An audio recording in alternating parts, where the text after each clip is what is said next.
कल्की अवतार भगवान विष्णू यांचा शेवटचा अवतार।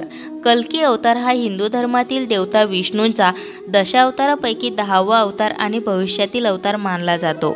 वैष्णव ब्रह्मांड शास्त्रानुसार हा अंतहीन चक्र असलेल्या 4 कालखंडांपैकी शेवटचा असून कलियुगाच्या अंतानंतर येणारा हिंदू देव विष्णूचा 10वा अवतार आहे।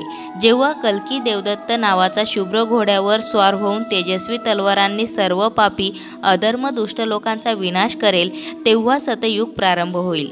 पौराणिक कथांनुसार कलियुगात पाप वाढल्यावर जगातील अंधार व अधर्म दुष्टांचा नाश करण्यासाठी धर्मस्थापना करण्यासाठी कल्की अवतार प्रकट होईल।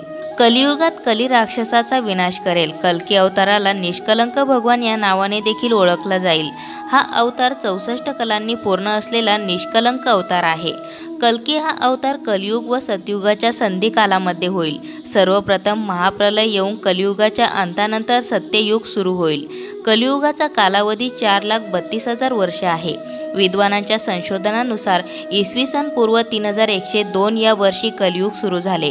त्यांच्या पौराणिक कथांची तुलना इतर धर्मातील मशिया, कयामत, फ्रेशो करेटी आणि मैत्रेय संकल्पनेशी केली आहे। पौराणिक कथा आणि ग्रंथ। कल्की पुराण हिंदू धर्मातील विविध धार्मिक आणि पौराणिक ग्रंथांमधील एक उपपुराण आहे।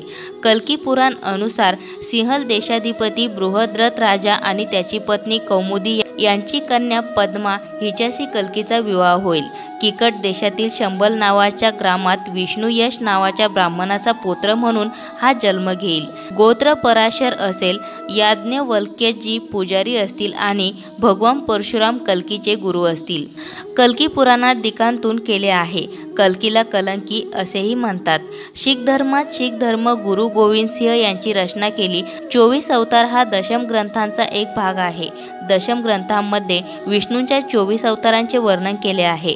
विष्णूंच्या 24वा अवतार निहाकलंकी निष्कलंकी अवतार उल्लेख आढळते। कल्की अवतार गरुड विष्णू पुराणात 10व्या क्रमांकावर उल्लेख आढळतो। विष्णू पुराण, मत्स्य पुराण आणि भागवत पुराण यासारख्या महापुराणात कल्की अवताराचे उल्लेख सुद्धा आढळते।